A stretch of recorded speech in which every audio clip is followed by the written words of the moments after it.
Let's get started, everyone. So first of all, welcome.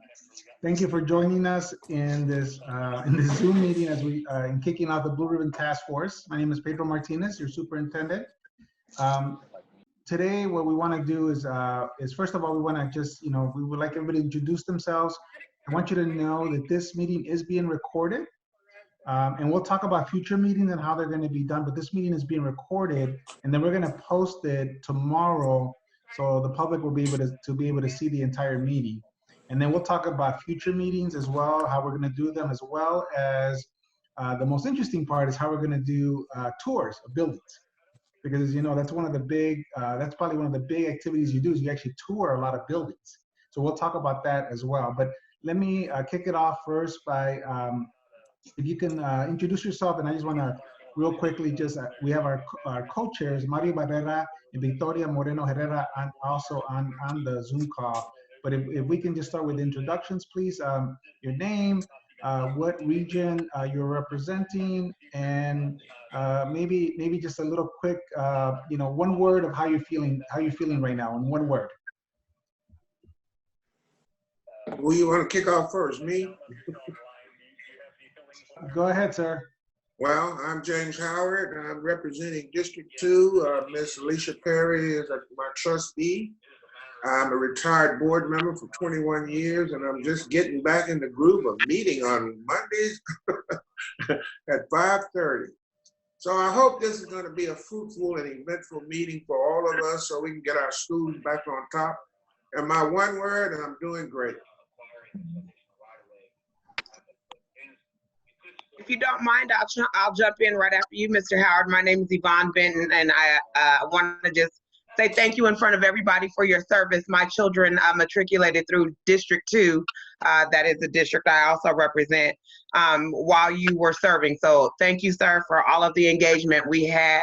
Probably don't remember me, and that's fine. Again, my name is Yvonne Benton, District 2, and I'm good. All right. Hi, I'm Nellie Shannon. I'm representing District 1. And my granddaughters went to Hawthorne and Travis, and one of them, and two of them have already graduated, and one of them in Young Women's Leadership.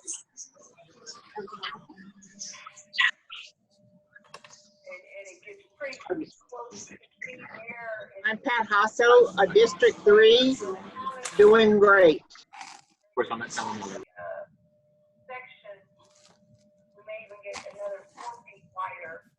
I'm Gina Amatangelo, representing District 1, and I'm a parent of a rising 9th grader at Young Women's Leadership Academy.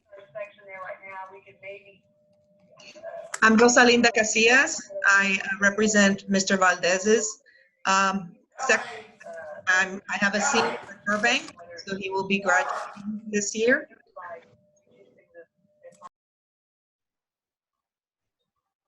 My name is Alexandra Lee, and I am an alternate for District 2 on behalf of Miss Alicia Perry. Very happy to be here. If I have one word to describe how I'm feeling, it's excited. Happy to be here.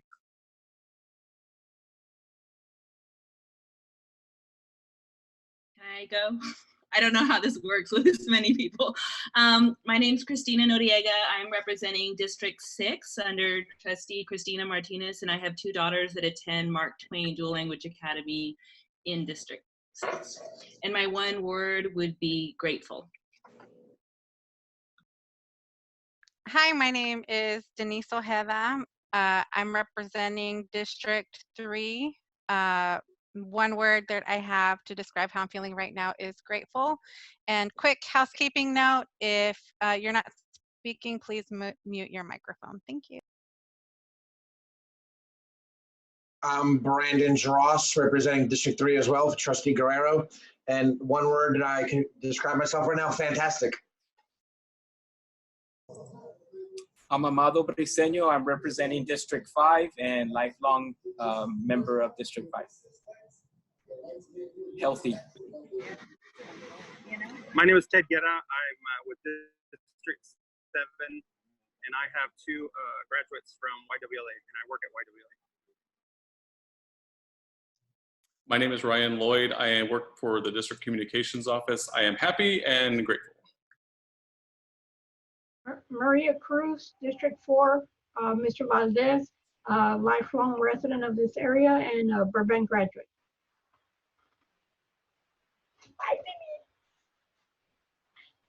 Hello, my name is Robert Corpus. I'm representing District 5, Patty Rado as an alternate. My word is excited, ready to work.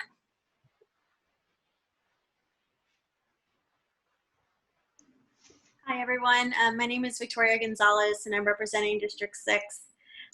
This is actually going to be my only meeting with y'all because I am relocating cities for a new job opportunity. So somebody will be filling in my place shortly. But I guess my feeling is a little bittersweet because I was really looking forward to this opportunity, but also excited about this new venture. So thank you. My name is Veronica Golbach. I'm representing District 7. I'm a product of SAISD and I work at I'm a teacher at Longfellow Middle School, and I'm excited also to be here.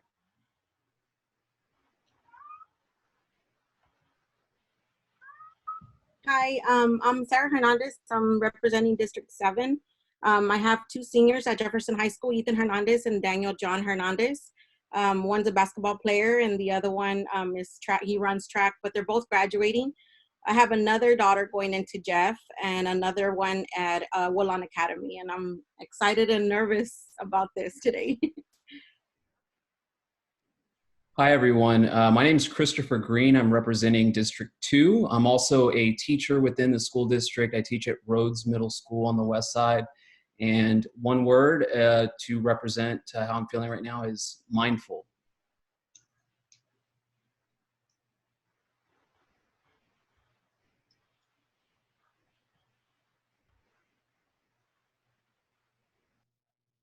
Hi, I'm Maria Aguirre Rodriguez.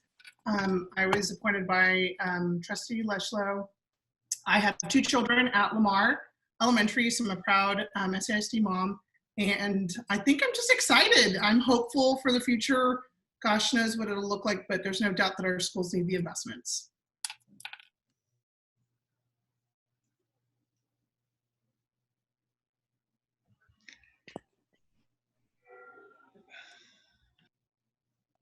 If that's everybody, I'm Victoria Moreno Herrera, and I'm co-chairing these task force along with Mario Barrera.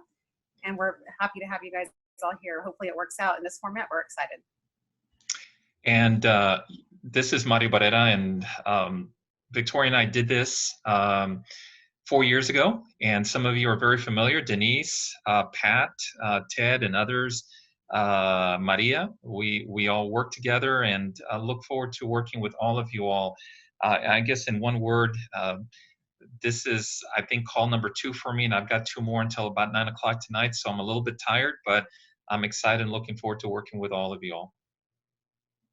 And I know we have a couple of trustees that at least want to say hello to you guys. So any of our trustees, if you want to just say hi.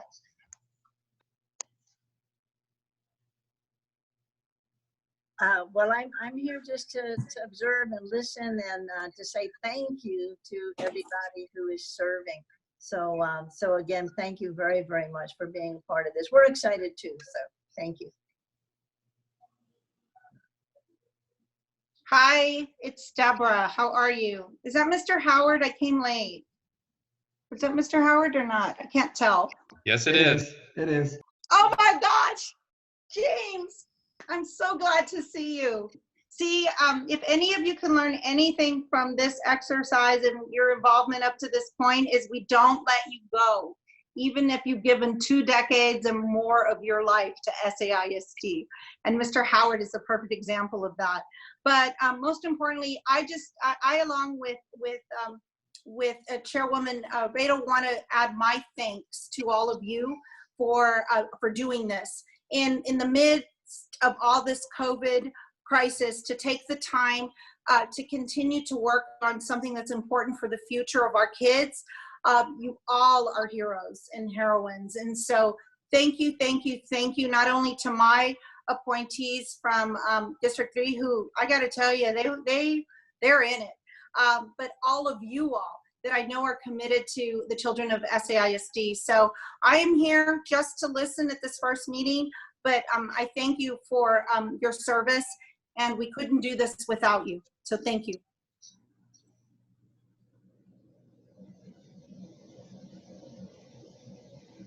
So folks, let me just start with, again, and just introductory remarks and just a little bit of some thoughts we have about how this could work, because again, this is so different for all of us.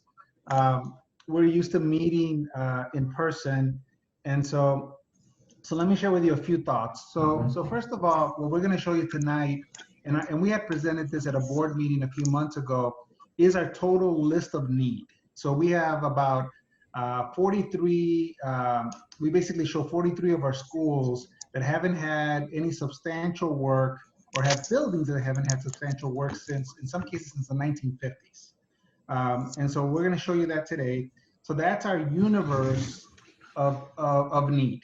And then one of the things that so you're going to see that, and so one of the things that we are, really trying, one of the commitments that we like to put in place for the community is that we like to be able to accomplish putting every one of those 43 schools or sets of buildings on a renovation path by 2030.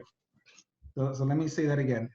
One of our goals is to be able to put all schools, all those 43 projects, on a renovation path by 2030. And the commitment is to do it without raising taxes. And so that is the goal that we have, and we're basing that on investments that already have occurred in our community. Things like you've seen, like Frost Tower, the many different high rises that are now coming up near downtown, office buildings. So that's our commitment. And the way we're thinking right now is over, between now and 2030, potentially 2 large sets of bonds.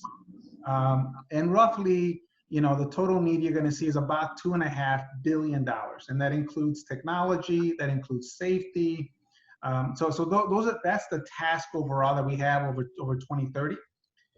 The task for this group is to look at what could be, first of all, would you feel comfortable recommending a bond to the board, potentially for this year, for November? And then again, how much of the need can we take on? And ideally, we'll show you estimates that we think we could do about half of it without raising taxes. And for me, I'm going to say that a lot, because I'm going to be a broken record. In today's economy, with what's happening in our community, the last thing we want to do, ladies and gentlemen, is to raise taxes on our businesses, on our homeowners. Now, it doesn't mean that your taxes won't go up for other reasons. They'll go up because your house is going up in value. Congratulations. But it wouldn't be because of this. And so that's the commitment that we're making. And in future meetings, we'll show you different assumptions we're using for the financing. But the goal is every one of these projects by 2030 without raising taxes. And then, of course, the goal then is, can we break it up, and so that we do a set of projects with a potential first set of bonds this year, and then another set of bonds in the future. So that I want you to know that context first. The other that I want you to think about, so in the past, what we've done is we've taken you on tours of buildings. And so what's going to be interesting is, how do you do this in today's post-COVID world, right? I mean, when you can't have large groups of people going to a building. So here's a crazy idea that we have, not so crazy, but I think it's kind of an interesting one. So imagine if we break you up in groups and you visit a certain number of buildings that we target. And we video the whole thing. So we literally video the tour. And what we do is we present those videos to the entire group in future meetings. And of course, we present those to the public. I mean, we have them available to the public as well. So it's an interesting way for us to capture, as we walk through, let's say a YWLA, and we walk through the needs of that building, and be able to show the community, look at other needs. Look at, the challenges we have, where issues with systems, with roofs, with ceilings, whatever. And so it's a way for us to really show that need and be transparent with the community. And so that's just one idea that we're going to toss out to you as a potential way for us to work together, because we want to, if we're going to tackle, let's say, half of the need we have, that's at least 20 buildings, 22 buildings you're going to have to visit. So that's quite a bit. That's a lot to visit, right? And the time frame we have is, if you feel comfortable in making a recommendation to the board, it would happen at the August board meeting. So you want to back map, which I believe, Ms. Grant, is it August 20th? I may get the exact date wrong, but I believe it's the third Monday in August. I think it's August 20th, but again, Ms. Grant will correct me on that. But that's the date you're back mapping from to today. And so the big task will be, if you're comfortable with that, is to set up those kind of tours, and we'll have literally Ryan and our camera team literally filming the whole thing. And this way you all get to see a certain portion of the buildings. You get to see all of them on video, but this way, it's a way for us to achieve safety for you, as well as really hopefully creating some good footage, not only for all of you, but for the community as well. So that's just something I want to throw out as an idea. And then the other thing to think about is the way we're going to conduct these meetings. So again, the tours would potentially could work the way I just shared with you. You would have your meetings where we would share those videos. Those videos we would share, those meetings would be live with the community. So this meeting, we're recording and we're going to post it tomorrow so everybody can see it. Future meetings, we would post it, and then community could actually see it in real time. They could actually now they wouldn't be able to actually be a participant in the meeting. You're the participants, but they could see it like the way they could see our board meetings. And so they could see everything you're seeing. They can hear you in real time in conversations.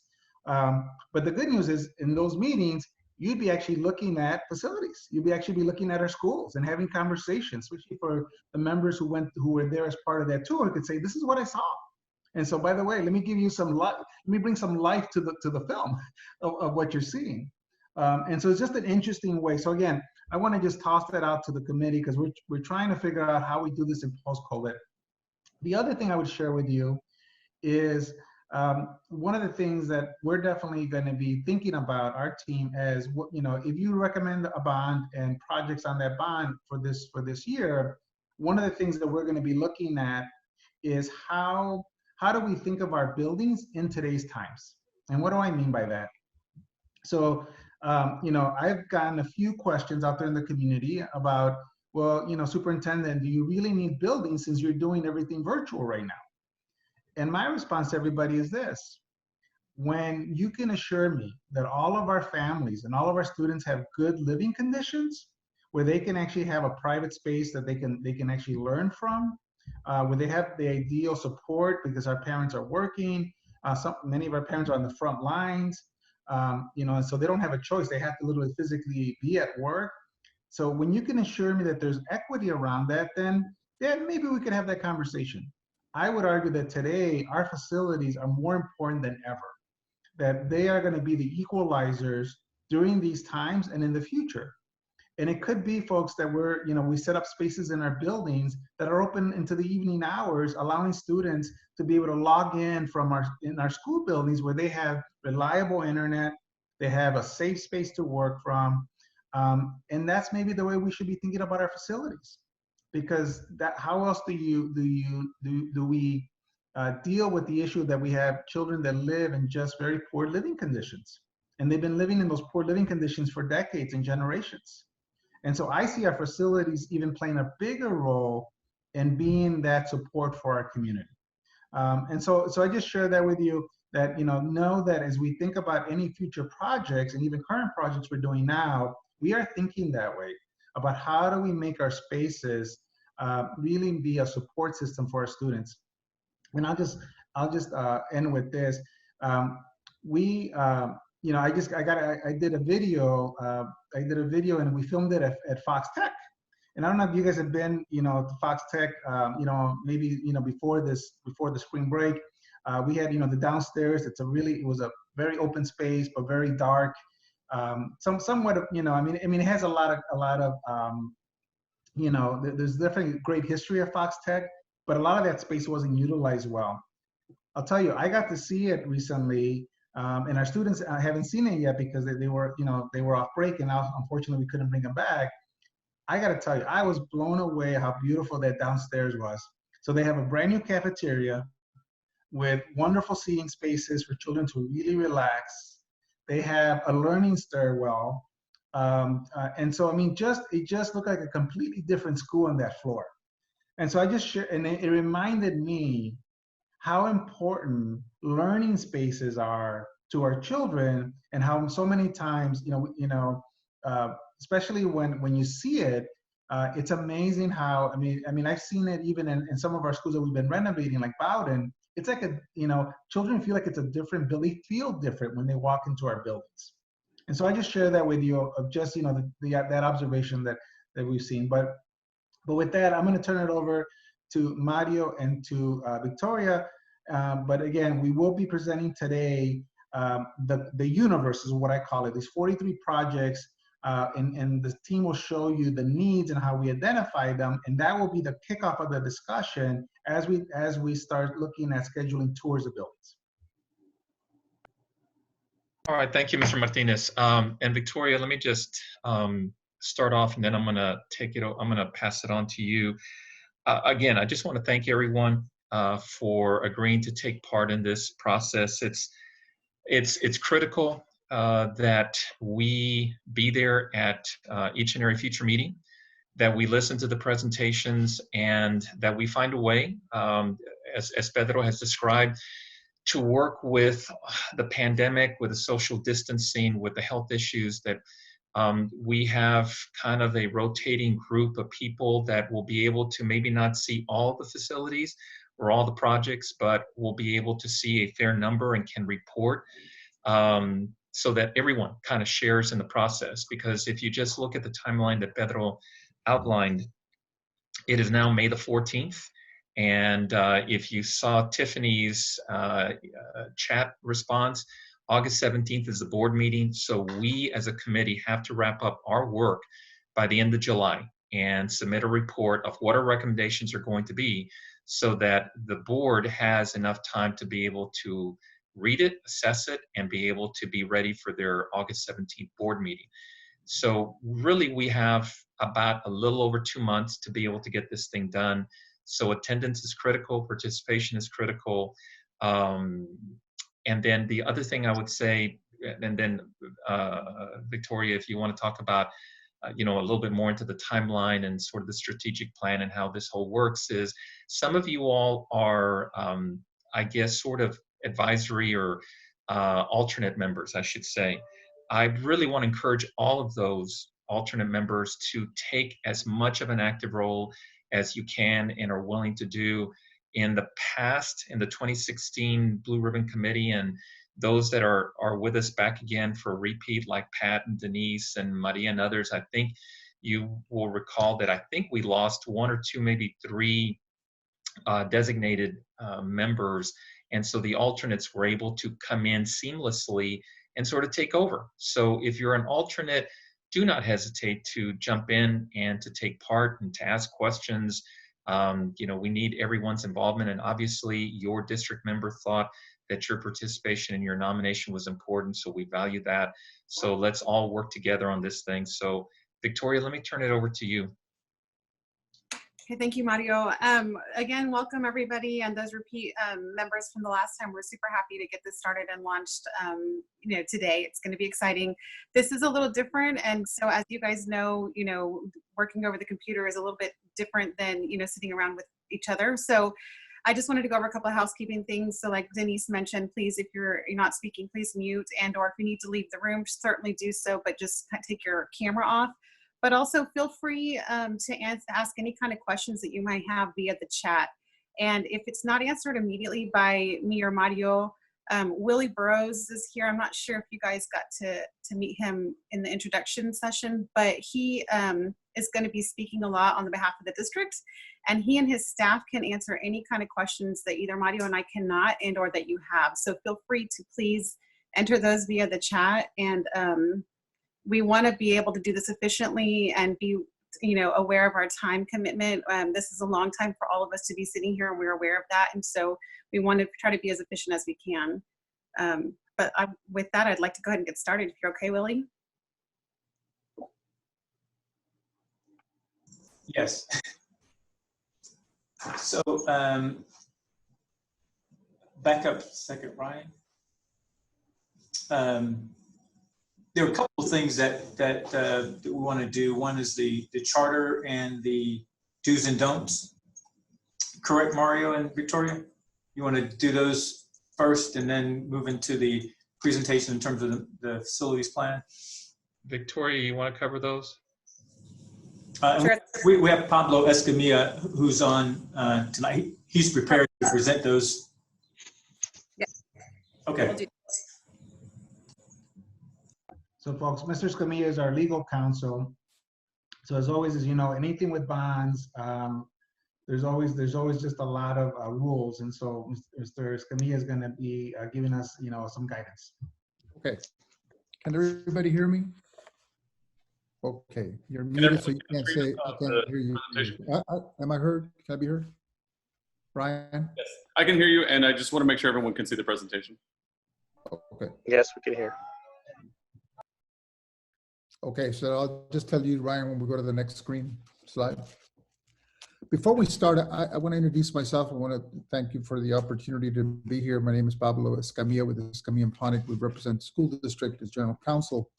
And I think what you're about to see here is a PowerPoint presentation that, in essence, is probably more applicable to trustees and employees after an election is called, if one is called.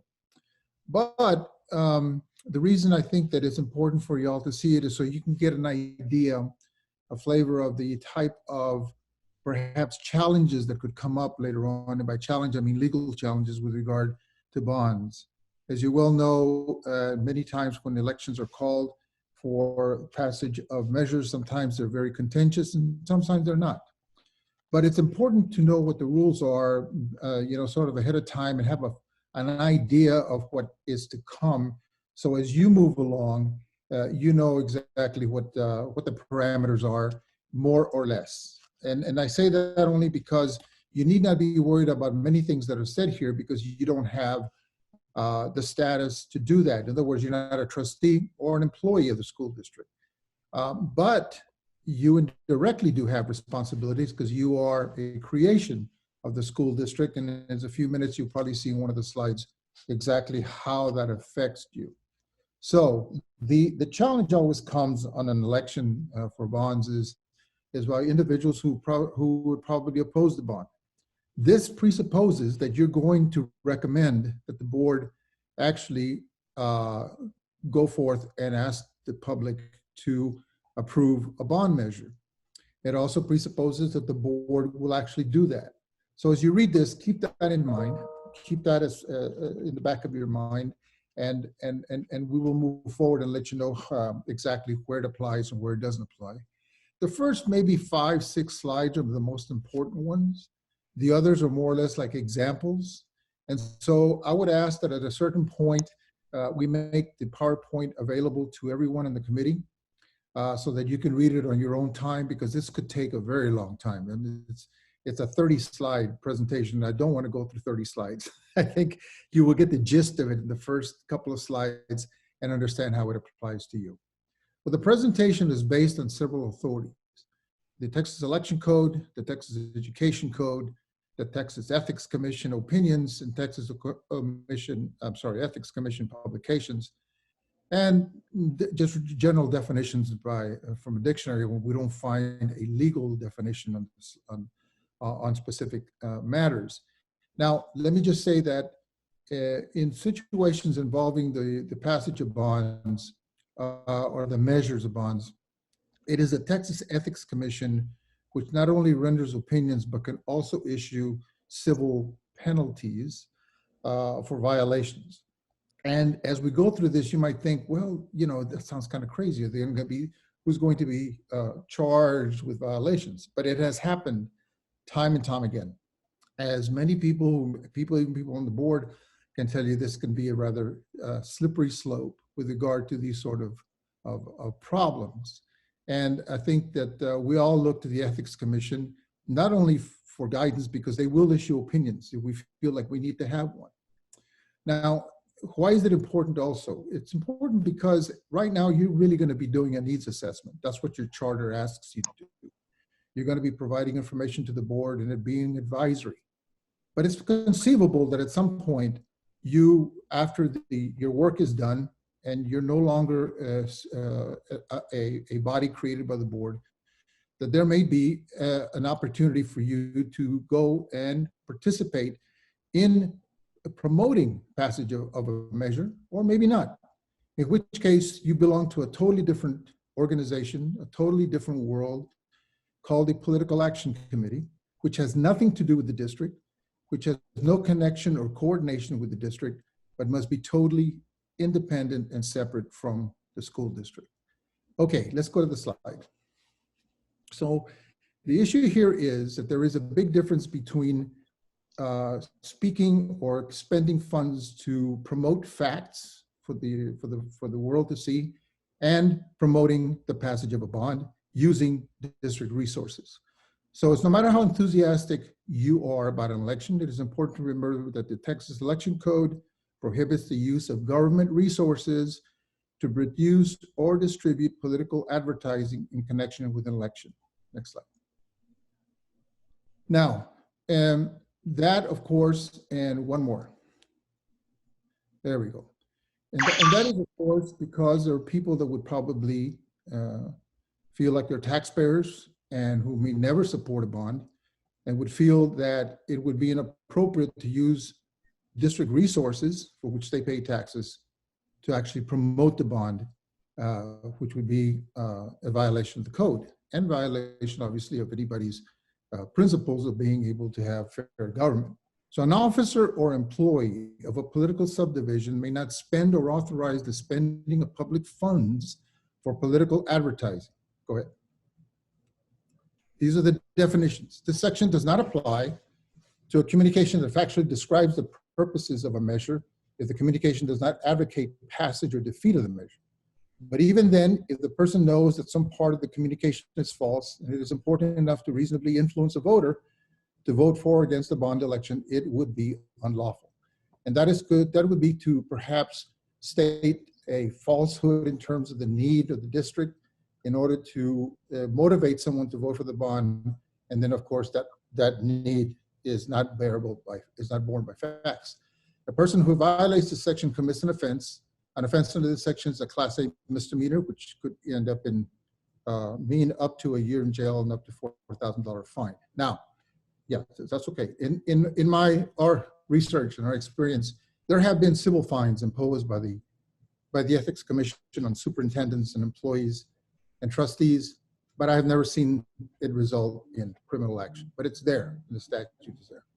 Now, these are the definitions. Political advertising means a communication supporting or opposing a measure that in return for consideration is published in a newspaper, magazine, or other periodical, or is broadcast by radio or television, or appears in a pamphlet, circular, flyer, billboard, or sign, other sign, bumper sticker, or similar form of written communication, or on an internet website. And campaign communication means a written or oral communication relating to a campaign on a measure. And this next definition is important, because a measure means a question or proposal submitted in an election for an expression of the voter's will, and includes the circulation and submission of a petition to determine whether a question or proposal is required to be submitted in an election for an expression of the voter's will. So go back to the definition of measure. This is important because this tells us when exactly this provision of the statute takes effect. And the question here, and obviously you don't have a measure before you. A measure has not been put up to the voters because the board has not yet voted to call an election. So you might say, well, this doesn't really matter, does it? It doesn't apply to me. I'm not an employee. I'm not a public official. And we don't have a measure before us. But the position we have taken is that we should adhere as much as we can to these rules, because of the simple fact that even though we don't have a measure yet, it would seem unseemly that the district would spend a lot of money to promote the bond, and then on the day the election's called, not spend any more money. Voters who would be opposed to any measure would see that as perhaps a violation of their rights as taxpayers, could assert some kind of cause of action.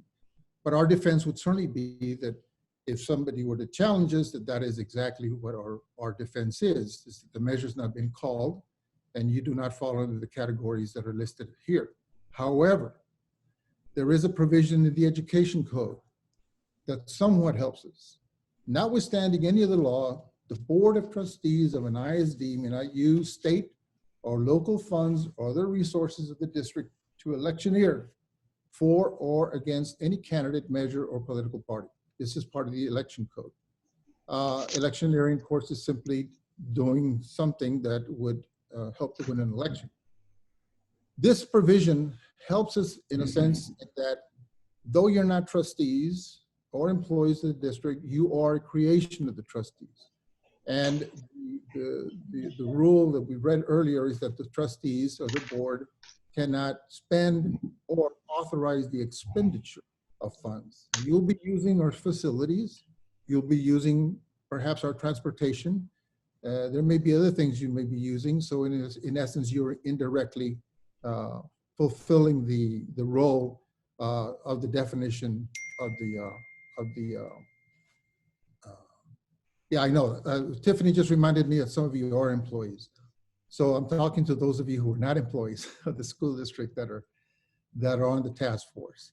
But even as employees, you would have to fall under the category of being able to control district resources. And in this case, you fall in the same category. Okay, so the next slide. What is advocacy? Statements or information reasonably likely to influence a voter to vote a certain way. Next slide. When do facts advocate? All right, there have been found violations of law often occur because someone finds it irresistible to wrap up a factual explanation with a motivational slogan such as good schools are the foundation of a good community, or every child deserves a good education. When these types of slogans are used in a flyer giving information on a bond election, they become advocacy for the measure which is prohibited. Again, just for you to know. Go ahead. And let me just say that, go ahead and continue, that has been exactly what has caused most of the litigation and most of the complaints filed with the Texas Ethics Commission is that in fact, those publications, whether written or now published on social media, have been used to garner that kind of support. A common misstep is to include calls to action, such as put children first or show that you care about education. Next slide. Another mistake is to provide information on who is in support of the measure. The mayor of San Antonio has voiced his support, or a measure supported by the Chamber of Commerce, local police officer association, et cetera, et cetera. No matter how factual you believe the statement is, if it is reasonably likely that the statement would influence a voter to vote a certain way, it is advocacy. The Texas Ethics Commission has emphasized that any amount of advocacy is impermissible. Go ahead. Okay, so no advocacy using district resources. No matter how much factual information about the purposes of an election is in a communication, any amount of advocacy that is financed directly or indirectly by the district is impermissible. Prohibition applies to any officer or employee of a political subdivision. In other words, if a school district employee makes a decision to use or authorize district resources in violation of the prohibition, the employee could be fined by the Ethics Commission or held criminally liable. School board members, as officers of a school district, are also subject to the prohibition. Next slide. Now, this is not to say that a district trustee or a superintendent or any other district employee may not advocate on his or her own time, but the person may not use or authorize the use of district funds or district resources to do it. And this is a question for Mr. Martinez, of course, and every superintendent in Texas is, when are you on your own time? And there has to be some caution there, of course, because under a superintendent's employment with the district, he's usually never off duty. You're on duty all the time. Okay, what about a board meeting? What about at board meetings for advocating for or against a proposed bond referendum? And the Ethics Commission has ruled that political advertising at restricted areas by public officials is prohibited by the Election Code.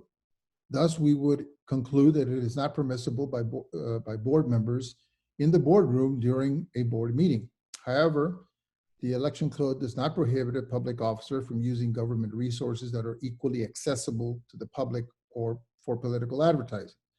Thus, we might conclude that it is okay outside a location not under the control of the officer or the board. The Ethics Commission holds that at such times, officers should relocate to publicly accessible areas and creating photographs, videos, or other communications for political advertising. District employees addressing the board during citizens' presentation must be off duty. Next slide. No spending of public funds. The political subdivision board member or employee may not spend or authorize the spending of public funds for political advertising.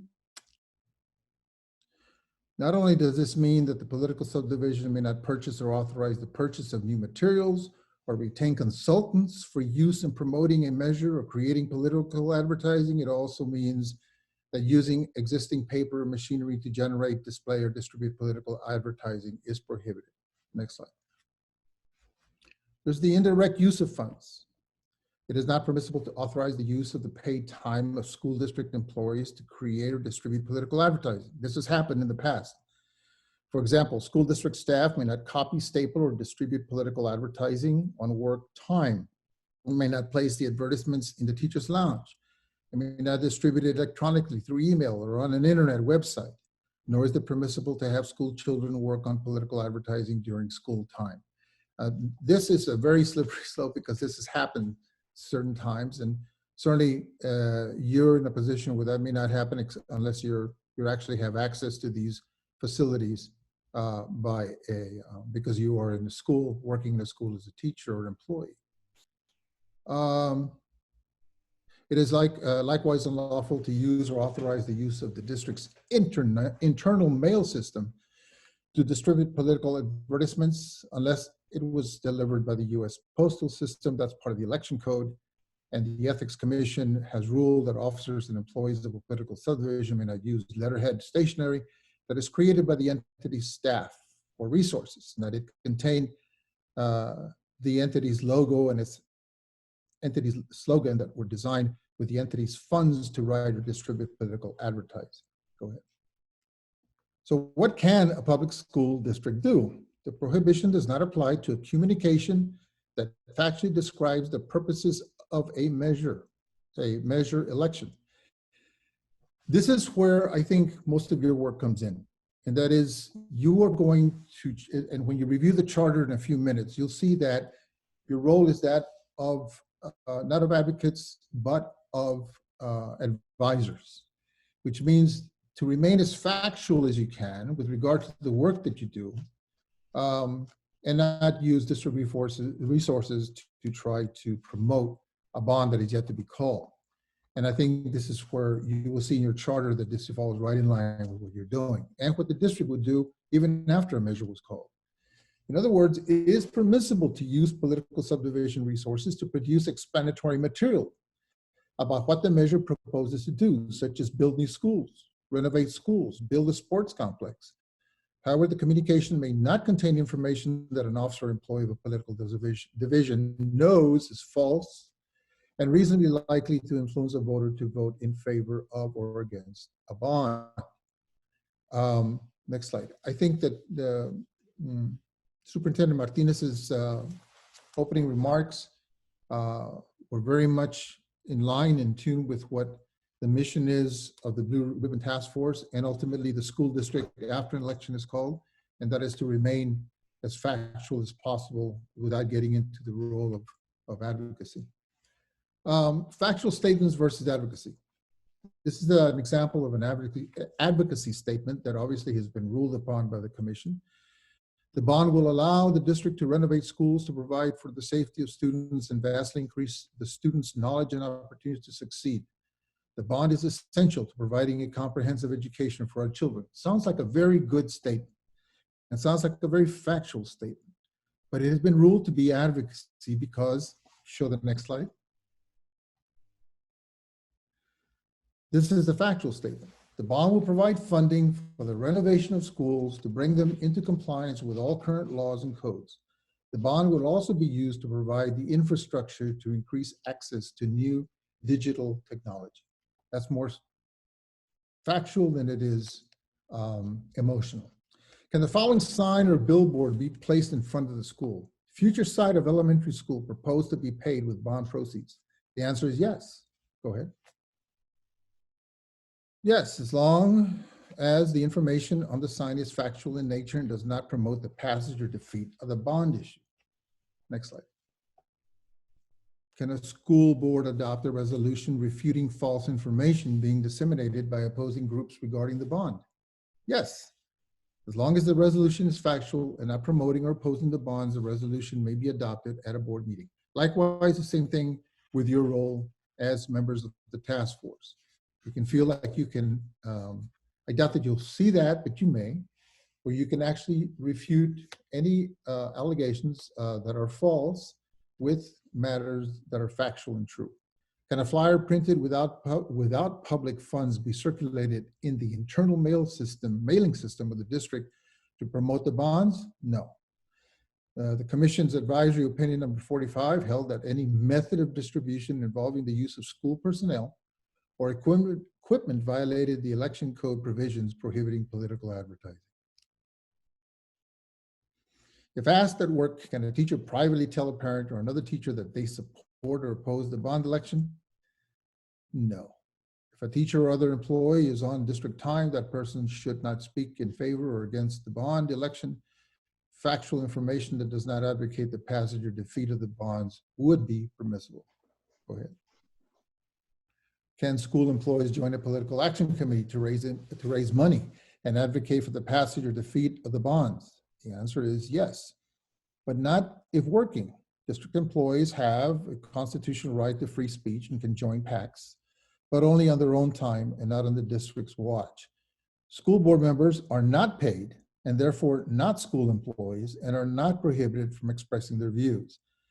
The reason I say superintendents are different stories because we have no clarity as to when the superintendent is off duty. Usually superintendents are on duty all the time. Can a school circular containing information regarding a bond election state that the best solution to the school district's needs would be the passage of the bond? No.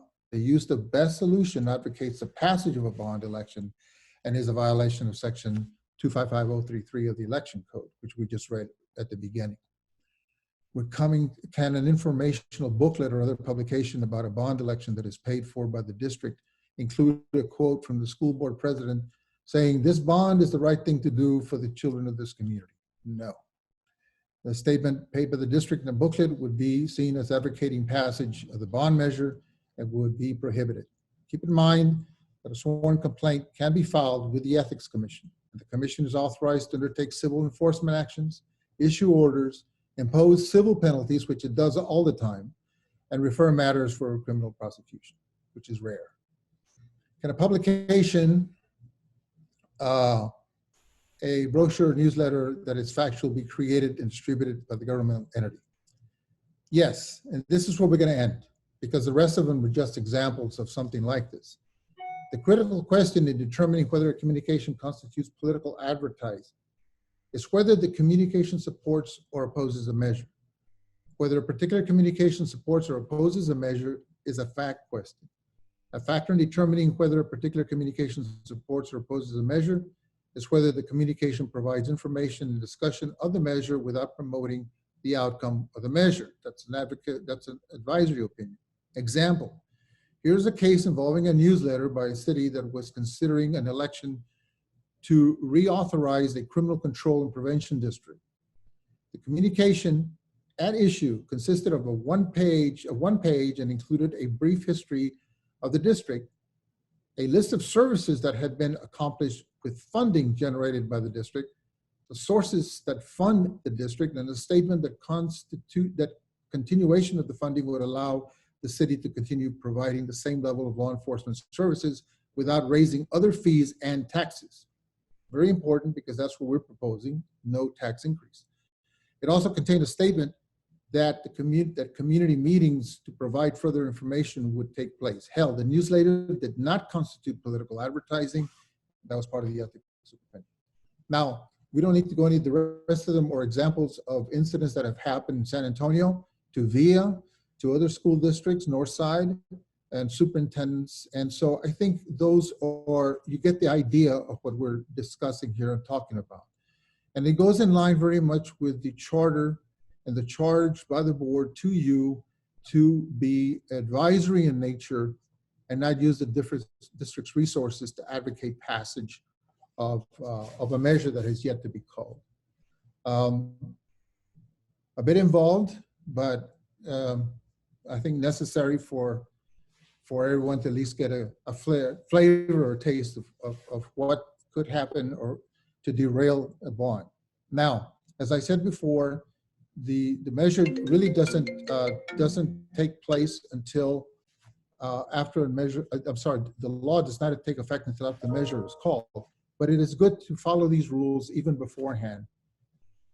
Winning a challenge, but losing the bond election is not something that we want to do. So calling attention unnecessarily would be exactly what the purpose of this presentation is to be careful and be factual. Mr. Chairman, Madam Chair, Chairwoman, I leave it up to you. Pablo, thank you for the presentation, and just kind of a point of privilege. And while you were doing the presentation, Victoria and I were just kind of exchanging some information. Just want to be clear to everyone, as Pablo summed it up perfectly, this is really informational for everyone. This is not meant to scare anyone. The idea of criminal charges and a Class A misdemeanor and a $4,000 fine is just simply to set out what the law says. But it is very clear that our job here is to determine if a measure is going to be called, is to listen to the district's presentations, to go out there either virtually or in person and see the list of proposed projects, convene as a committee, and come together and make recommendations. So the measure, we are far from calling the measure or recommending that a measure be called by the board. But as always, to Pedro's point, I thought this would be a good presentation for all of us to hear, just to make sure we understood what the law says and to just be careful. As we get closer to the end of July, as we put together a report, whatever that report is going to say and whatever the recommendation is going to be to the board, let us all just be careful. Thank you, Pablo. And I guess, Willie, you're up now. Yes. Is there a question? Waving a hand. Okay, Ryan, would you pull the presentation up? I'm getting it right now.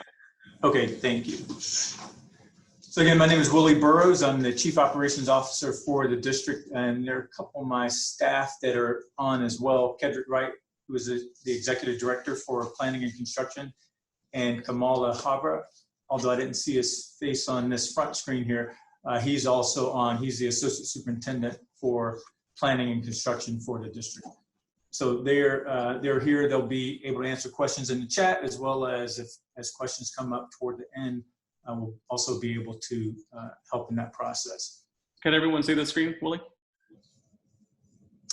I hope so. Yes. Yes, okay. And Ryan, I'll probably just nod when you can move to advance to the next slide. So this is just an overview of what I'll cover this evening. So we'll look at a comprehensive plan. So what are some of the best practices around, capital as well as maintenance?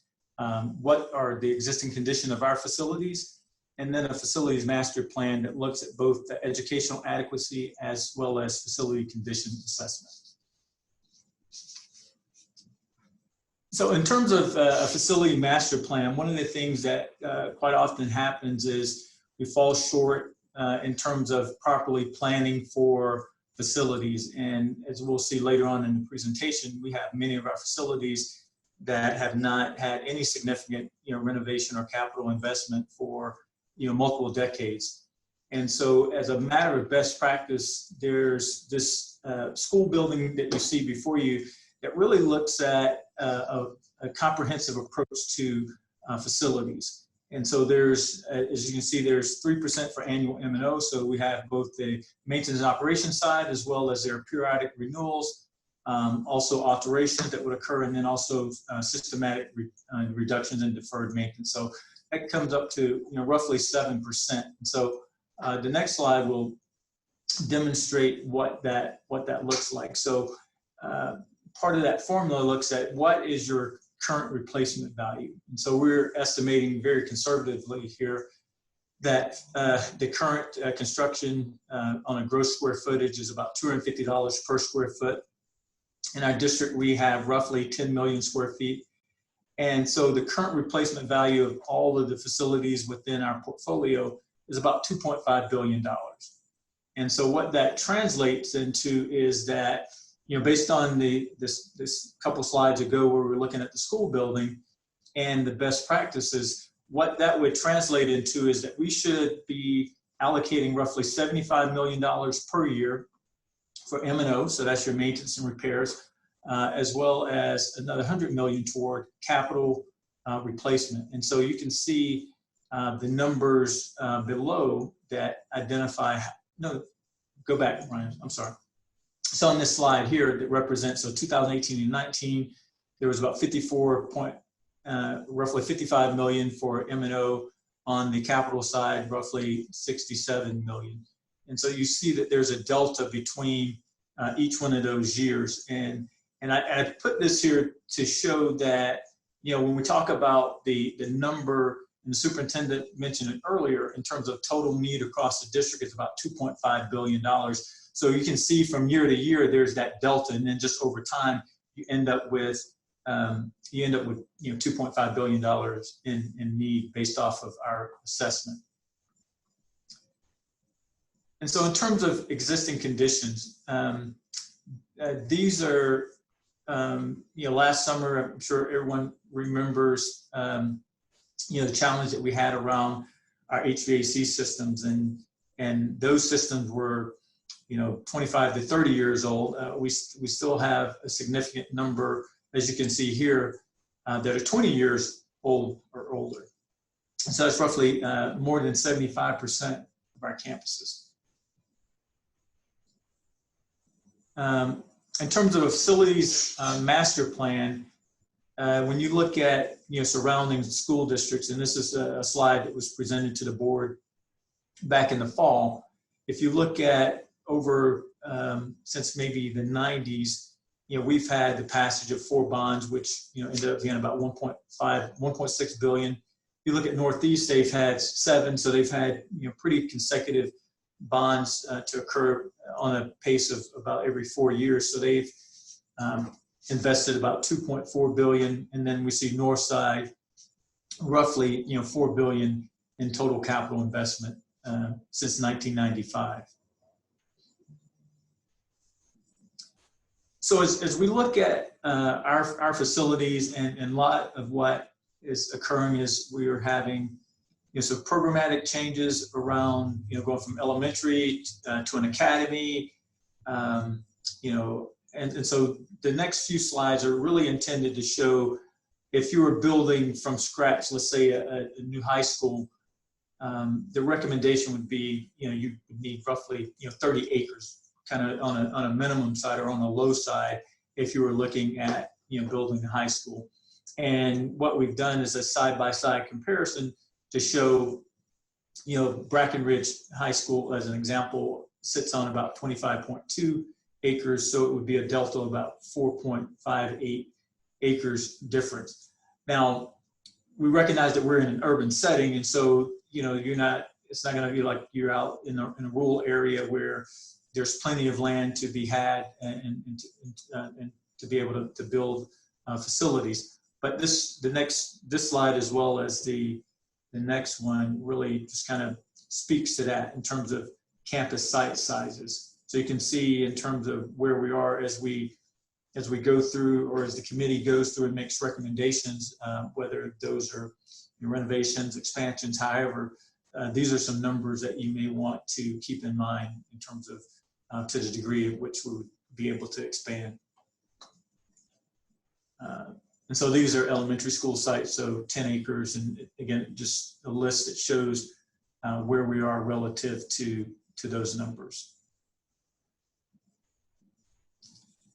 One of the things that we also have looked at, and we'll provide this information to you in a spreadsheet form, that way you can have the numbers. But this, I think, is a good graphical representation of how the district looks. So this is looking at elementary schools across the district.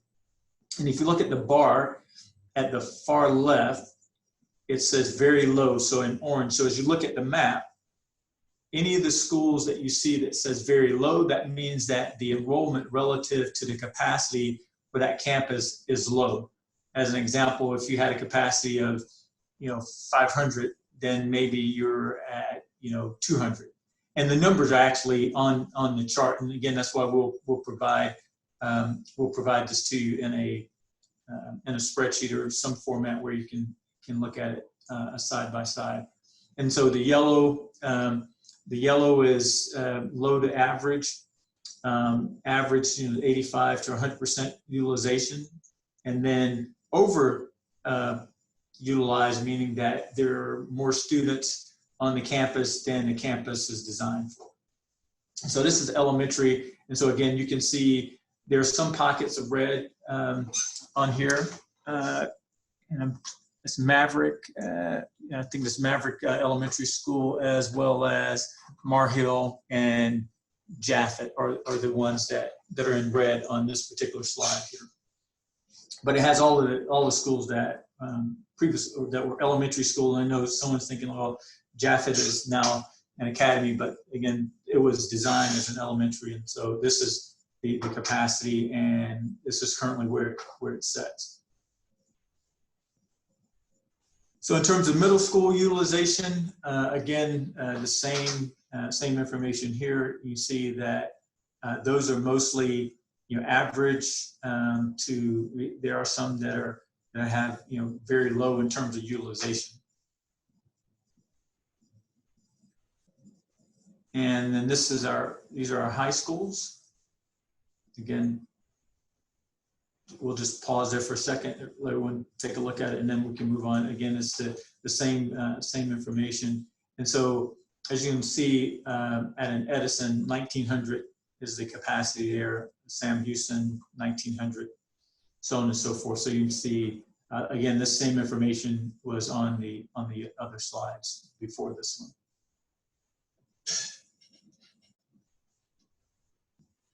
And then these are our non-boundary schools, so the ones that have have the open enrollment. So we see on there Young Women's Leadership Academy, Carroll, Young Men's Leadership Academy. So again, these are the non-boundary schools. So students from all over the district and outside of the district attend these.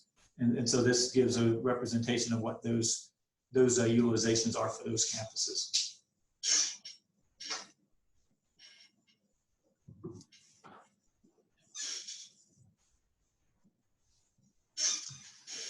Okay, and this slide represents where we have vacant properties. So we see in the bottom left on the legend, we see where Bassey Road, there's a 9-acre parcel, Lord Road 12 acres, South Presa, there's a 12-acre as well as a 72-acre parcel there, and then we also have a vacant area across from Fox Tech, the old Fox Tech baseball field is 2.4 acres.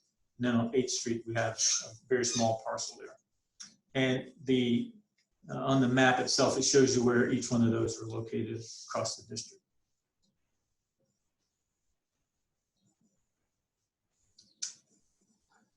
So the facilities master plan. And this gets into the guiding purpose. And one of the things that the team has done over the course of probably the last couple years has really had a lot of involvement with on the academic side to really start looking at and thinking how we think about 21st century or future ready learning spaces. And so these were the guiding principles that that were generated from that dialogue. So a community where students are valued, where students know their effort on meaningful work leads to essential learning, not to be compliance focused, but instead be hubs of innovative learning, and an environment for discovery, to discover a vision for life.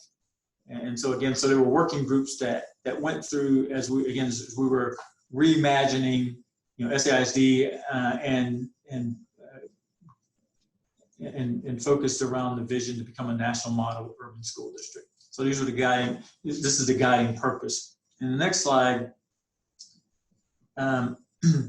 gets into what I talked about earlier. And if you will, you might want to think of this as a sort of a rubric. And so this is a rubric around educational adequacy. And so one of the themes and on your far left, and these symbols will mean something to you later. There's a slide that will depict these various symbols. But the first one at the very top talks about flexible space plus time.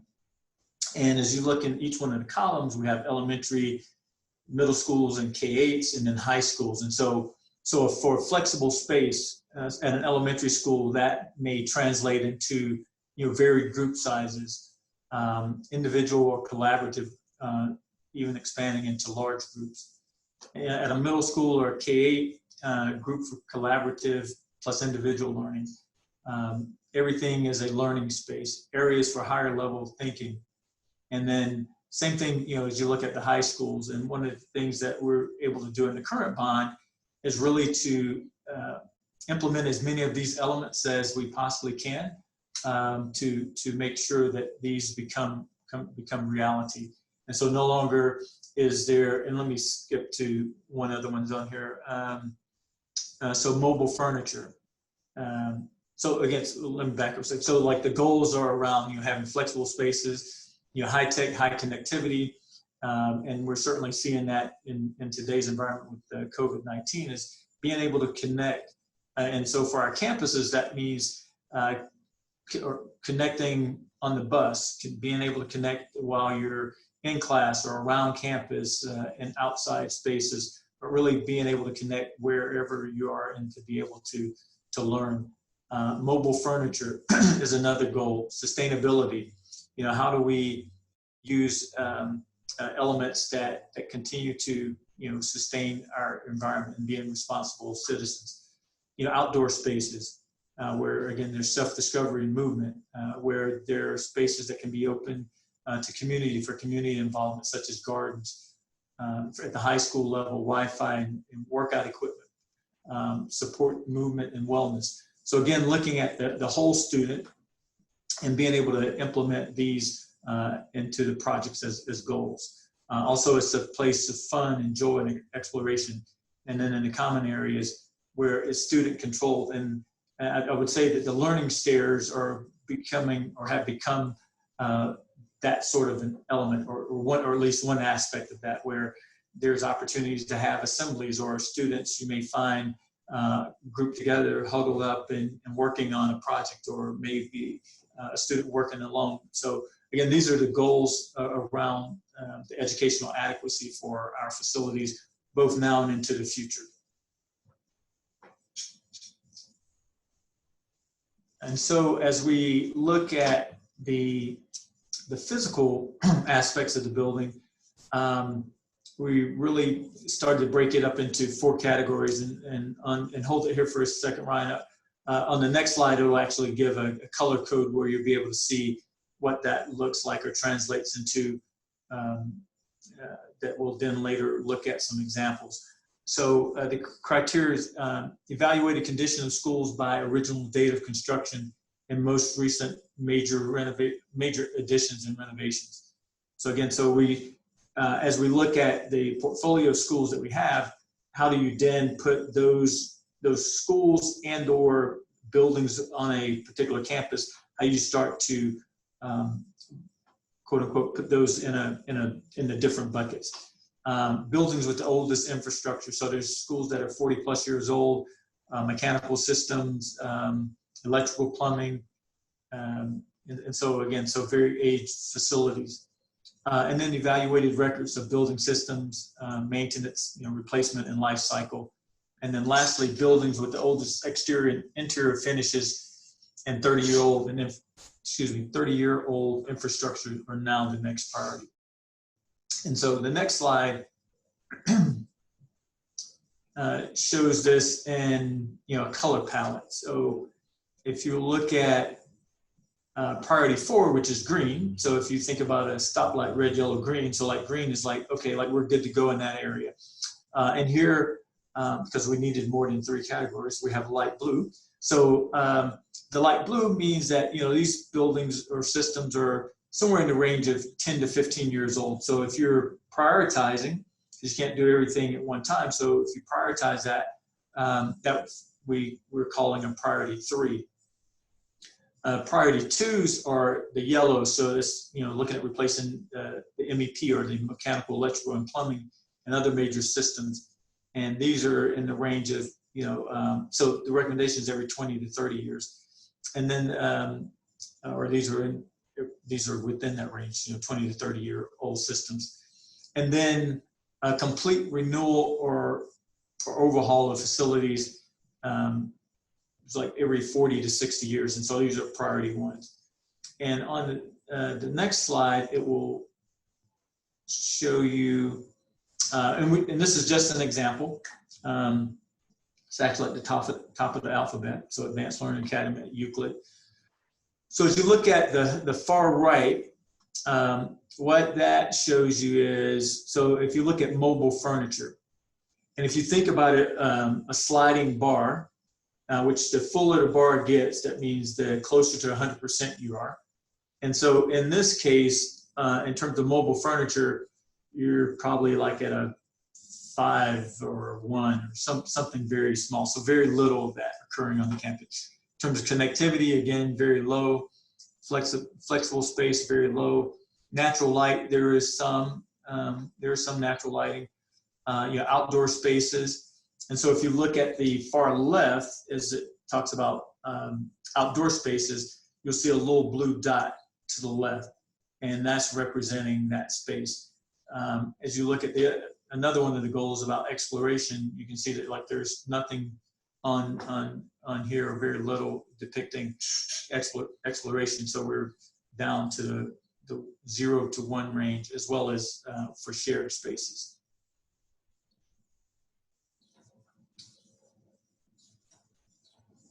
So as you look at the infrastructure, and one of the things, if you'll refer back to the slide that was, I think, a couple slides ago, when we talked about the red, yellow, green, and the light blue, as you can see for ALA Euclid, most of the buildings on this campus are 20 to 60 years old. So we see that we have A1, A2, and E1. Those are all 20 to 30 years old. And you look at the rest of the campus, those are 40 to 60 years old in terms of those systems. And so again, just a color depiction, so you can very quickly at a quick glance see, what's happening as it relates to the facility, this particular facility, ALA Euclid.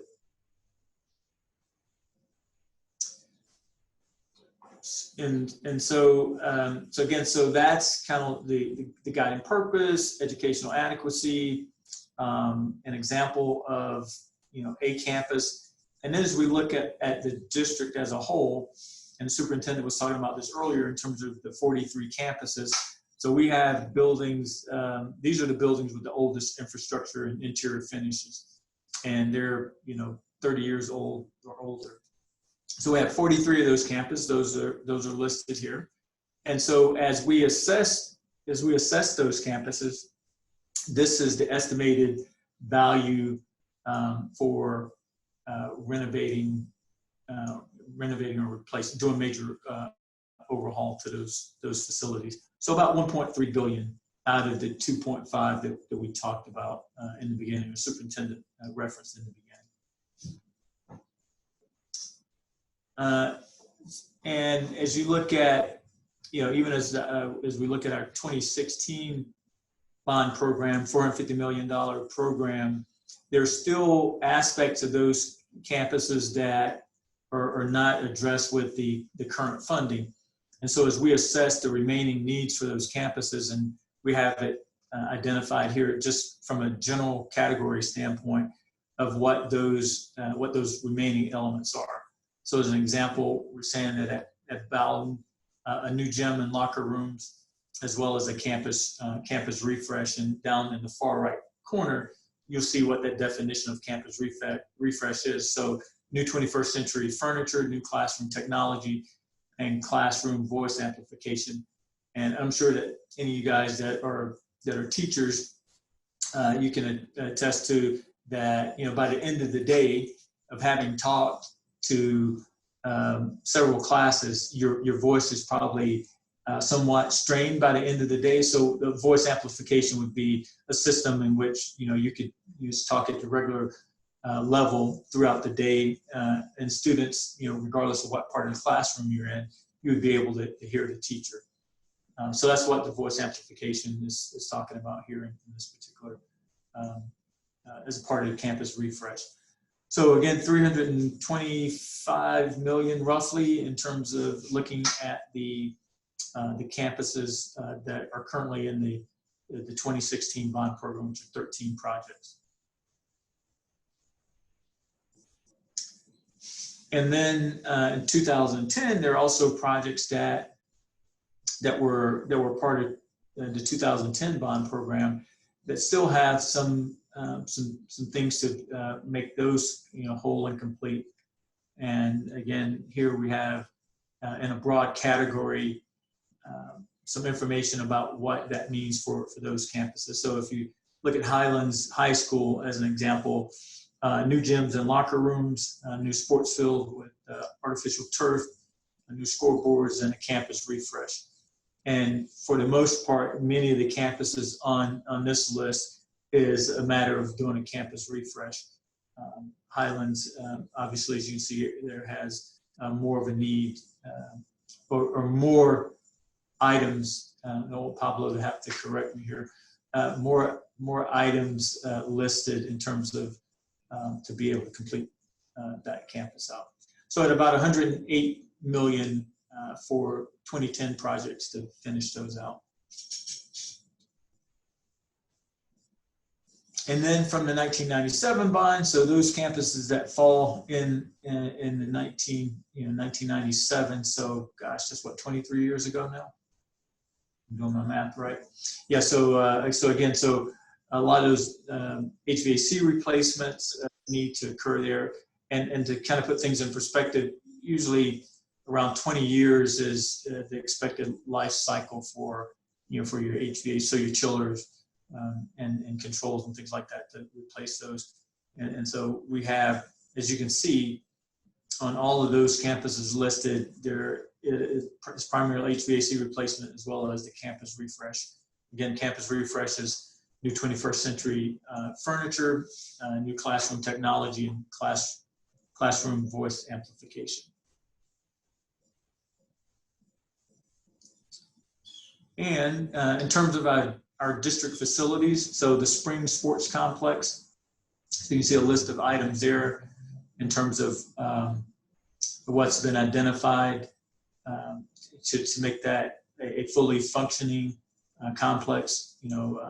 Artificial turf on 2 football/soccer fields, for the baseball field, softball field, batting cages, locker rooms, concessions, press box, and additional seating. And then for Alamo Stadium, we'll be coming up here probably within the next few years, having to replace the artificial turf for the stadium. And so that rounds out to be about $13.7 million for our athletic facilities. And these are the athletic facilities that are separate from those that are on the campuses. So all the comprehensive high schools, one of the things that's a theme, if you will, is most of our high schools do have that as a part of completing those out, is the athletic facilities and fine arts are the primary areas for high schools, right? And so what does all that mean in terms of sort of a grand total? And so again, so if we look at the campuses, that 43 campuses that are, have 30-year-old infrastructure and older, about $1.3 billion, another $325 million to finish out the bond 2016 campuses, another 108 for 2010 projects, another 214 for campuses from the 1997 era, and then district athletic facilities, about 14 million. So the total, $1,998,630,653. And then from a program management standpoint, that's all the people and resources that are required to actually implement it. We're using roughly 5%, which is definitely within industry average. So another 99 million for program management. So grand total of $2,098,562,186. And as the district continues to expand and look at new ways of delivering instruction and programmatic changes, so here's what we have identified as potential initiatives. So about $30.1 million in terms of some things around expanding programs. So we see CASMED on there. We see some facilities that, because of what we're doing with consolidating our central office or consolidating multiple administrative buildings, will free up some of those many of those campuses that are currently used as administrative buildings. And there's an opportunity there to, I guess, reimagine those. And so those are just listed as potential initiatives in the future. Okay, and these are some that have been identified as programmatic changes. Down at the bottom, we see, excuse me, I need to, these campuses were assessed based on their original education program. So if they were built as an elementary school and now are an academy, well, whenever we assessed it, the assessment would have been done as an elementary school. If it was a middle school, it would have been assessed as a middle school. And so one of the things that we would need to do as a part of this process is assess it, based on whatever the current program is, and or if there's a plan for it to be something in the future, then we would need to assess it based on that. And so this slide identifies, our efforts around historic preservation. We are currently working with some folks to do an assessment of all of our facilities and determine which one of those would qualify, both at the national and or state level in terms of, having, historical significance. And so this is a list of those campuses that are 50 years old and older. So that's like the first criteria. And then there's some additional evaluation that goes on into determining whether or not we would put those, again, either on the state registry, submit them up for the state registry and or national. And so there are some potential tax credits associated with that. Jefferson is currently going through that process, and so it looks very promising. And so we have these identified here as potential opportunities for tax credits. All right. And so this is the slide that you saw before, except the only difference here is we're adding the $100 million in there for devices or for technology. And as a part of, and Pablo can probably jump in if needed here, but one of the things that happened in the last legislation, or one of the last legislations, where there are certain aspects of when districts go out for referendums, certain things have to be separated. So like there's if you think of it in terms of like there's the general bond, so like there's all the things in terms of, you know, renovating or building new schools. If you have sports complexes and things like that, that has to be listed as a separate item. Also, if you have, for technology, that has to be a separate item. And so on here, we have technology broken out specifically for that. And so that was the add to all of the other items that were listed, you know, prior to this. So so we added 100 million in there. And so if you were to put the two side by side, you'll see that there's 2.2 on this slide, is 2,098 on the other. The difference being that when you add the 100 million to the 2.2 billion 098, and then you do the 5%, there's just some slight difference in there, right? And so $2,203,562,186 is the estimated total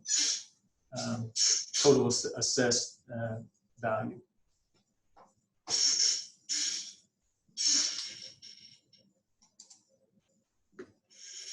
And that completes the information that we prepared in terms of the presentation of our facilities.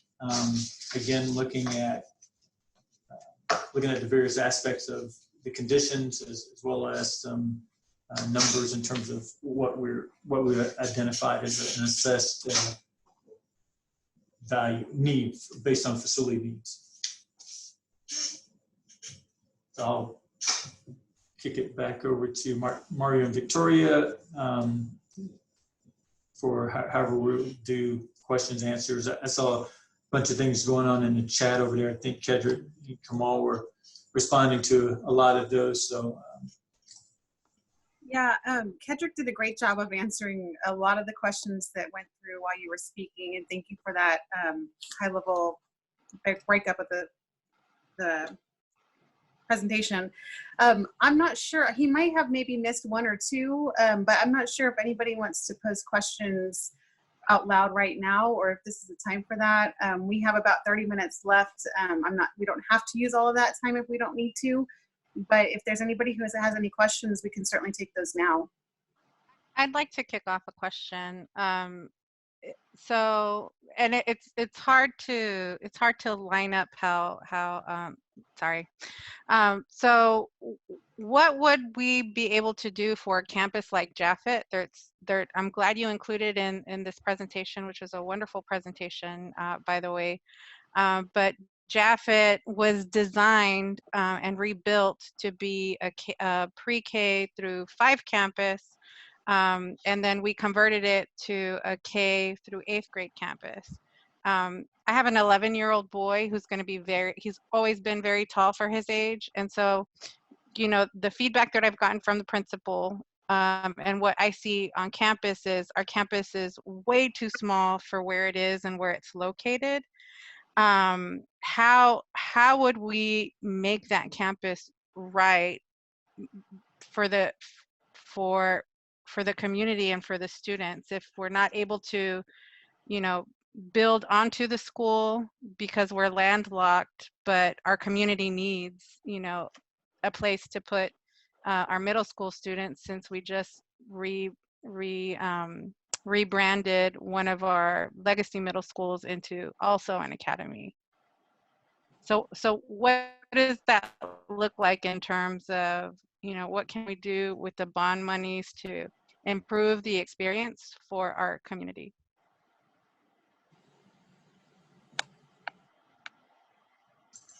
Well, I think, speak specifically to Japhet, that would be something, again, I think if it gets to the point of where, hey, that one is quote unquote on a list. And even as we go through the process, it would be a matter of evaluating different options for Japhet. Is there an opportunity to expand on the existing site? I know there was some conversation that we had with the city some months ago. So I guess there's some exploration that would need to occur to see exactly what's possible. For Japhet, if we were to pull back up, schools within an area, like is there a thing with boundaries? So we would have to dig deeper to see exactly what would make sense, specifically for Japhet. Mm-hmm. And I use Japhet because obviously that's our neighborhood school, but I did see we had some schools that are being overutilized. And so my point is, using Japhet as a case study, what can we do for those schools that are overcrowded? I don't know, because it becomes a safety issue. I mean, when I can only imagine what Cristobal is going to look like as an 8th grader sitting in an elementary school with 27 of his other peers and a teacher in those classrooms. It's not a great educational experience. And it's very concerning. I understand. And again, like one of the slides indicated, there are certain lists of schools that had programmatic changes. And so I think it's a matter of revisiting those to see exactly what's the solution for those campuses. Is there an opportunity to expand? Is there, what is the right solution for that campus and that community? So this is Pat Hasso, and I have a question on amount. So thank you for the presentation, and I get that, but this particular bond that we're talking about for 2020, tell me, you haven't provided, I mean, I saw on here 43 campuses. You were just giving us an overall of what needs help, but we haven't decided on which campuses we're talking about with this bond money, correct? No, we haven't made Okay. We haven't. And this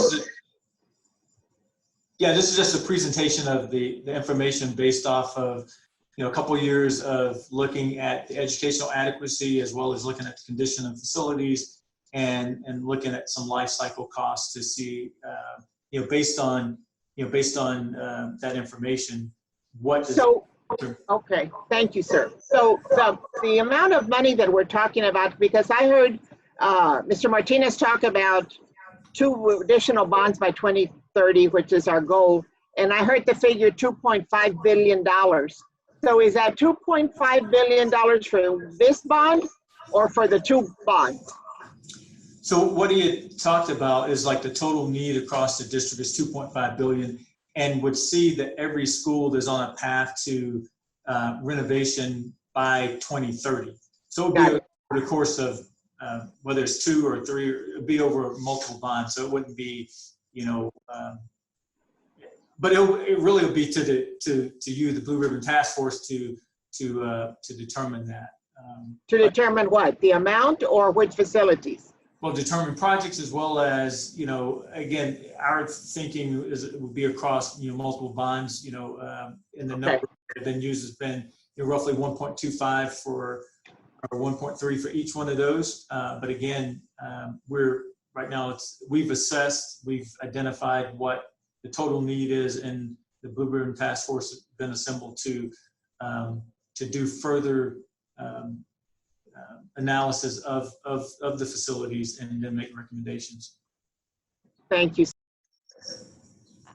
So I would like to talk a little bit about the cost estimate. So when we look at the last bond, you've got $324 million in needs that were not addressed on those campuses that were covered in the 2016 bond.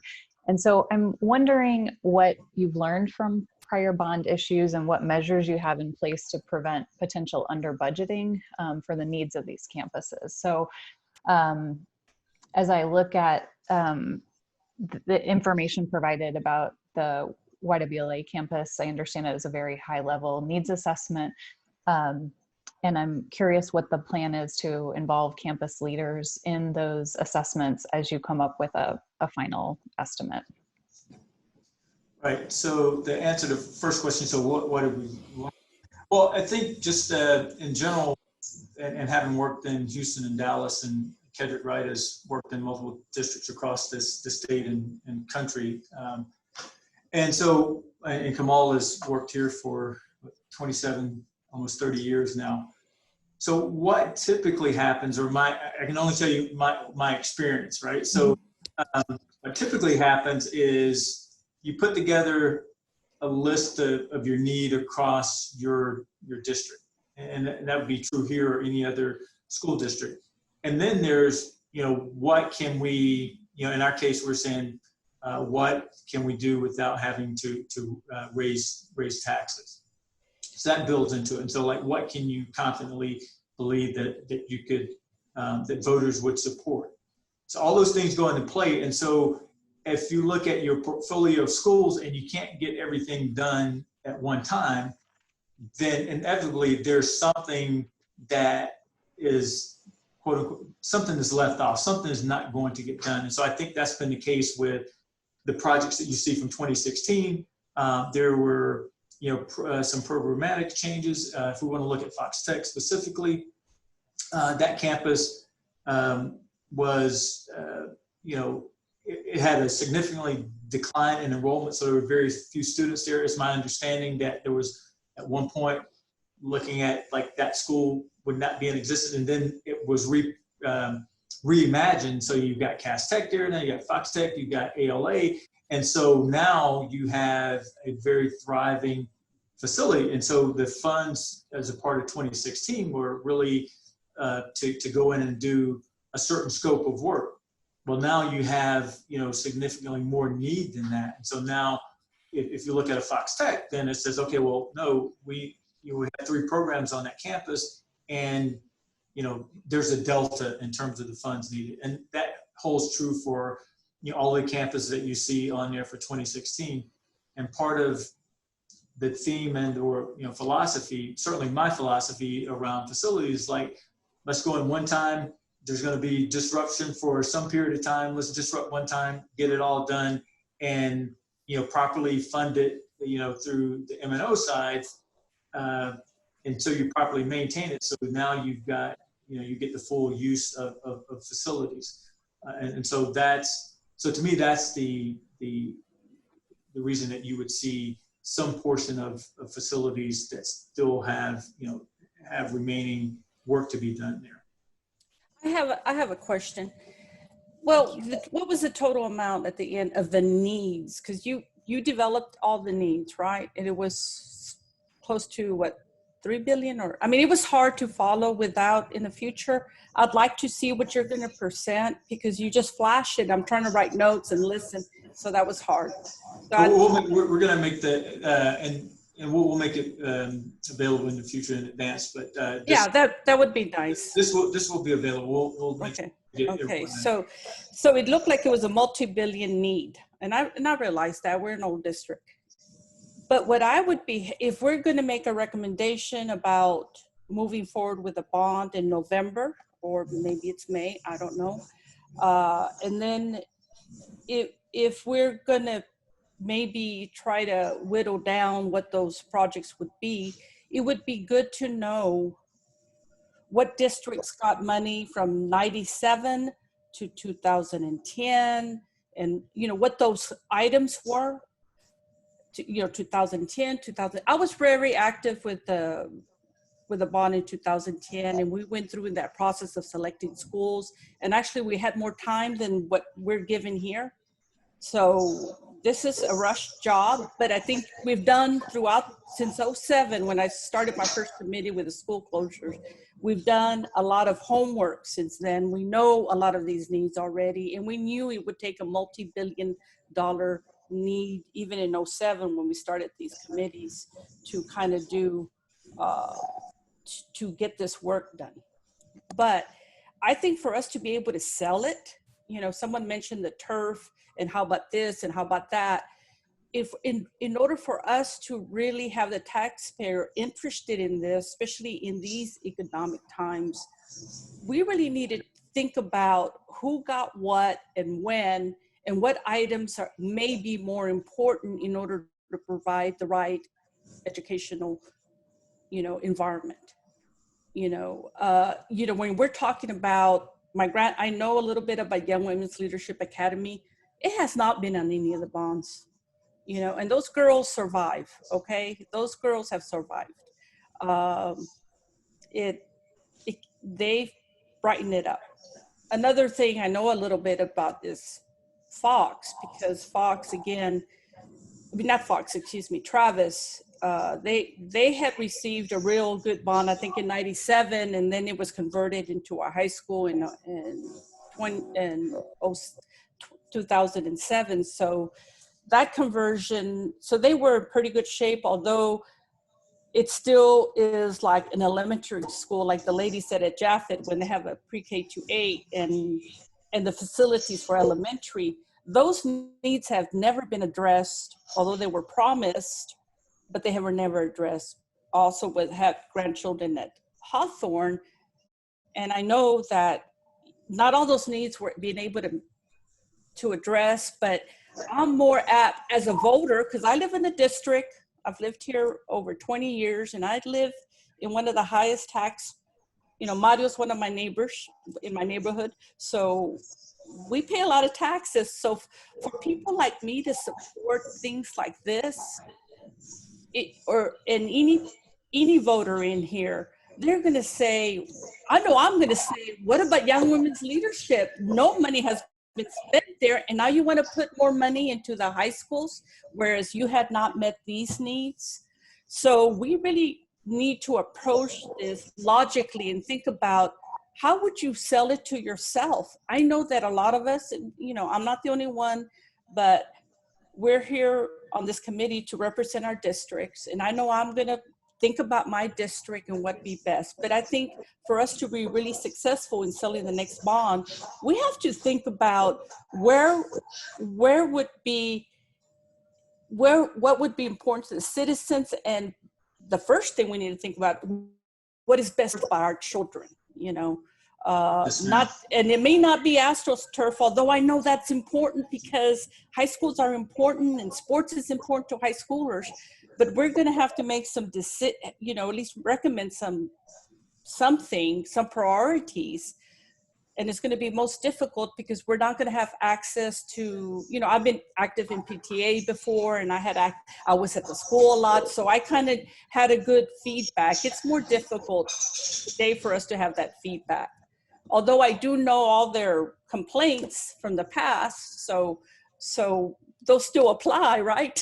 Because we haven't done anything since, but so that's kind of like, I want to see is comparison what we did in '97 and what those items included it, what schools were included, and the amount they include, okay? Yes, Because when we have schools that have gotten just crumbs, and some other schools, you know, just like, you know, I'm from, you know, Hawthorne was my PTA and everything, as is Young Women's and Travis.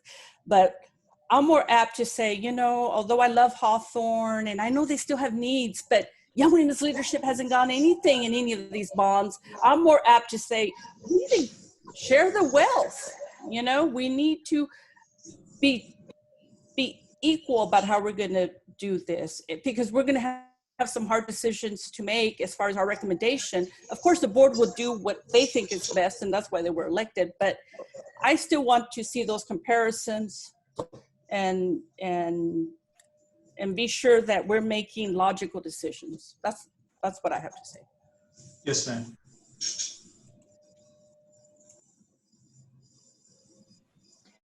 I want to I have another question, and feel free to address it at a future meeting because I know we're well into this one. But I'd be interested to know how the plans for the district administrative buildings, the shifts that are happening there, factor into this, and particularly the use of the Burnett Elementary building in the future. Real quick, Luis Amezquita has a question in the chat. So after we answer that question, I'd like to give him the floor. You want me to answer that, Willie? I haven't looked in the chat. So yes, Kamal, go ahead. The administration building that's currently under construction will be completed in the early spring of 2021. And pretty much everyone from Burnett will be moving into that building. So at that point, Burnett will be planned for other reuse. So by, I want to say, March or April of 2021, Burnett will be empty. And I'm not sure if I answered the full question, but that's why on the list for potential future use, maybe in support of the area, because Bonham is extremely full. Mm-hmm. And in fact, the principal keeps asking me, can I get a portable? Can I get a portable? There's no place for a portable. So the intent is to potentially recreate Burnett into some type of campus to support that area. There's a lot of additional students in the area that we address. Thank you, sir. Mm-hmm. Okay, can you hear me? Yes. Okay, so I have a two-part question. I'm Jacob Amezquita, District 7. I'm an alternate. So I've been asked before, and and I'm going to use this as an example. When money's allocated for this bond and money's distributed, and stuff on these bonds don't get done, where does that money go? And for instance, and I'll give you an example, Jeff Lights, Football Lights, 2010. I wasn't in the district. I read up on the bonds, and I still have people in the community that ask me, hey, about this, in 2010, they passed a bond and it's here 2020, and we haven't seen that. So what is my duty to respond to that when I tell them, well, I don't know where the money went, or I don't know what's going on with that, but I see it in the bond. What is that, or what do we do with that? Or you said lights on the field. Well, Jefferson is in the historic site, and so yeah. My understanding, because I've been in the district now 3 years, is that was not approved by the HDRC. So, so in terms of adding lights to the field at Jefferson. Right. Does that money so the money that was allocated for those lights, it goes somewhere else, right? No. So the way that bond projects work, just in general. So there's a scope of work that's identified. And this works, I mean, this is true, whether you're San Antonio, you're Houston, you're Dallas, and I imagine other districts. I just named those because those are the districts where I've worked prior to here. And so there's a scope of work that's identified, and the goal is to complete that scope of work. Now, if there are funds that then are left after that, then normally that goes back into a general fund. Not a general fund, but like within the overall program itself, to then be determined, what happened. And distributed out, correct?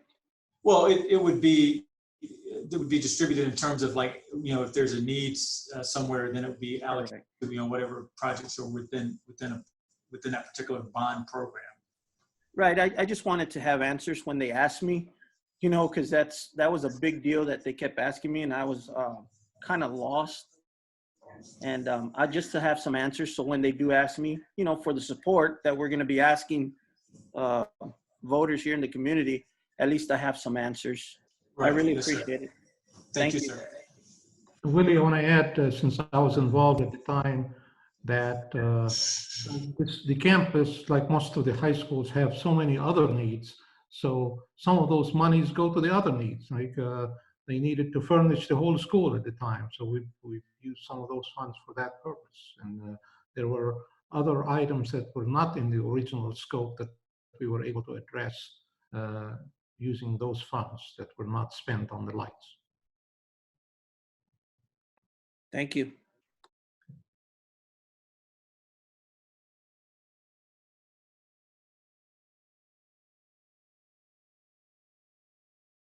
Okay, if there are no other questions, we can go ahead, and I just want to overview really quickly what we just discussed. And then, Willie, I'm not sure how this is going to work, but we wanted to figure out the time for our next meeting and what that's going to look like. Is it going to be Zoom? Is it going to be a site visit? How's that going to work? Yeah, so we will gather very quickly to get another date scheduled. And I'll work with you and Mario on what that looks like. Also, some of the thoughts around tours, thinking maybe sending out maybe a survey for people where they can identify, like, hey, I would like to go on this tour, that tour, or the other, and then that way we can come up where we can ensure that there's some equity across the entire task force in terms of campuses, and determine group sizes and things like that to help with some of the social distancing and things like that.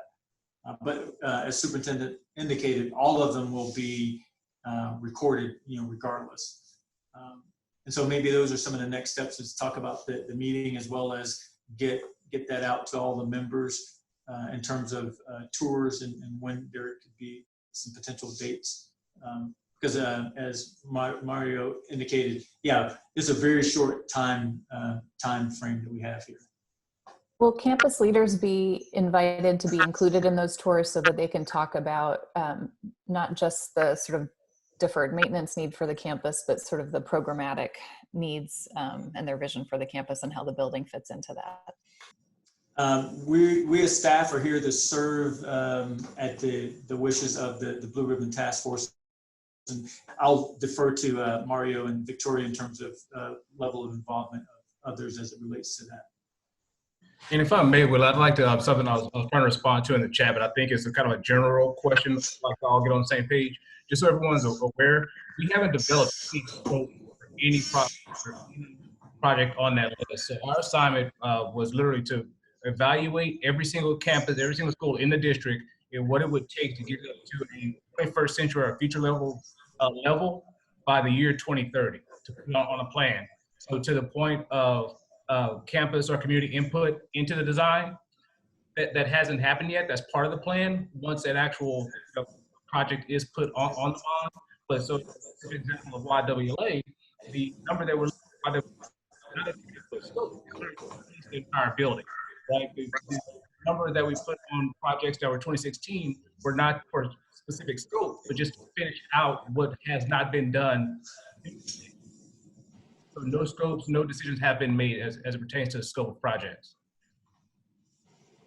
You broke up. Could you just repeat the last part of what you said about the budget?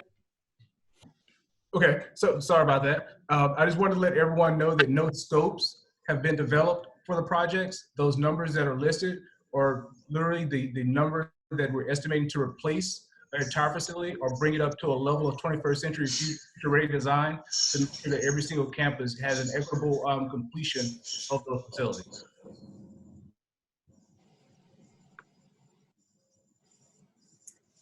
And to answer your question, Gina, I think that's a great idea. In the past, when we were touring the schools, we were always greeted by the lead at that, and they would personally, they were so happy to have us there. They were, thrilled to be there with us. So I think that we do that as long as they're willing to and are able to time-wise. And let me just jump in and just recommend that everyone just sort of send in a date or dates that of the week. I mean, obviously we got a lot to do, but if a particular day in the week is not good for everyone, then just kind of let us know. That way Victoria and I can kind of sort of, maybe Wednesdays is the best time to meet for everyone. Maybe it's Thursday or Tuesday. Obviously, we're not going to try and do this on a Friday, even while we're still at the shelter in place rule, but just if you have any day of the week that is just not good for these meetings, let us know, please. That way we can go ahead and plan the schedule accordingly. Victoria, that's it from my end. Same here. So Willie, we'll just wait for email. If there's questions between then or anything that comes up between now and our next meeting, how do you want to handle those questions? Send them directly to you? Well, let me see if I see Ryan is still there. Ryan, is there a centralized repository where we can collect questions and then that way we can, so everybody gets the response back? Yeah, I mean, you can either email me and we can kind of create a database of questions and make sure we answer them all. I can put my email address in the chat here.